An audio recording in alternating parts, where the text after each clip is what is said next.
First of all, I want to thank the Regional Independent Group for bringing forward this well thought out and comprehensive motion, which outlines a series of proposals to utilise the many vacant and derelict properties throughout the country. In my opinion, the proposals outlined here are reasonable, they are practical, and they could be implemented in a very timely manner. I believe the Government won't oppose this motion, but Minister, as so many deputies have said, we need urgent action. We're all aware of the extent of the housing crisis, and while the Government tells us about their plan, Housing for All, that it's being rolled out, people are at the end of their tether. The pressure of trying to find a place to live, a place to rent, to buy, is huge, and it's a crisis throughout the entire country.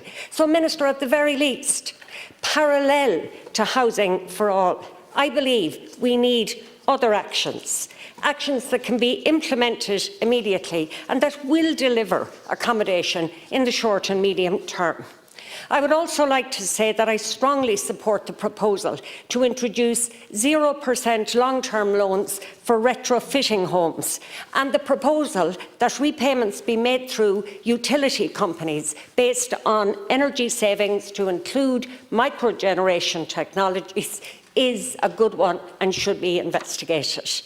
As I said, this motion is a comprehensive one, and it encompasses the fact that the homes that we renovate, build, supply, etc., should be fully retrofitted.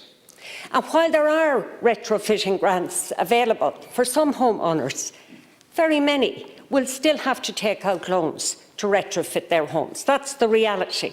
Now, at the best of times, that can be a significant cost, but given that it is highly likely that interest rates will rise, that will have the impact of deterring people from borrowing to retrofit.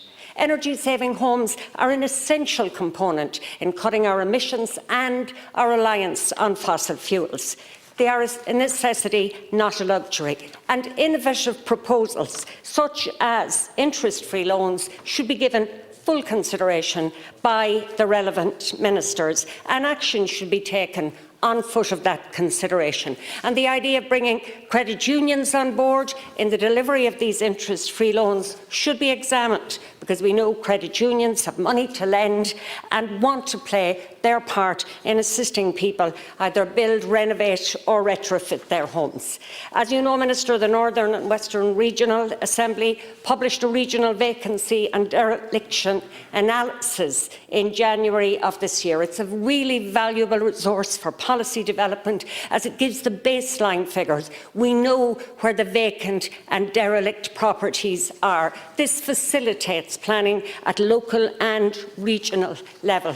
The national vacancy and dereliction rate for residential properties in 2020 was 4.9% in Ireland, but in counties like Sligo it's 10%, Roscommon 14%, Donegal 10% and Leitrim 16%. The renovation of derelict and vacant homes has huge potential to reinvigorate and renew so many of the towns and villages across the North West. It would literally bring them back to life. So, Minister, if you were to implement some of the recommendations in this report, this motion, it would be a game changer for so many of the towns in my constituency, but especially for those towns who have residential vacancy rates close to 10% or above. Towns like Bundoran, Ballyshannon, Ballinamore, Dromahair, Drumshanbo, Mohill, Ballysadare, Ballymote and Boyle.